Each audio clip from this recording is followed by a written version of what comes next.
Эмэгтэйчүүд маань ч юм уу тий эсвэл өсвөр насны хүүхдүүд болохоор энд маш их юм эмзэг байдаг. Ийм үнэр гардгаасаа ангийнхнаасаа ч гэдэг юм тий.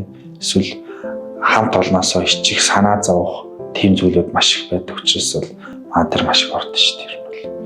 За байна уу Сондөр мэд имлэгийн булчирхай мэсцлийн юмч цэнцэрэн байна.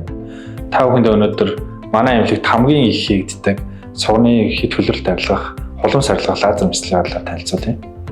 За яг энэ төрлийн хулмастай хэд хөлөрөлттэй хүмүүс маань тэр зам эмэгтэйчүүд, өсвөр насныхан буюу 10 жилийн хүүхдүүд маань маш их эмзэг байдаг.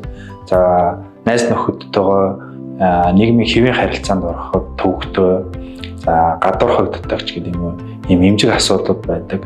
Мөн спортоор хичээллэх, фитнесээр хичээллэх болон дуртай хувцас өмсөж чаддгүй ийм асуудал байдаг.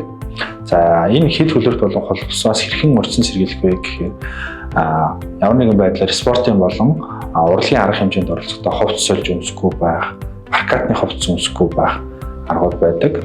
Хөлс дарагч болон ботокс тарилгын аргуудыг бас хэрэглэж болдог.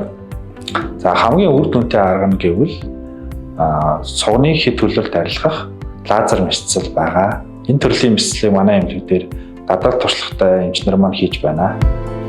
Нөөц мэдрэмжийг Сондор мэдээ.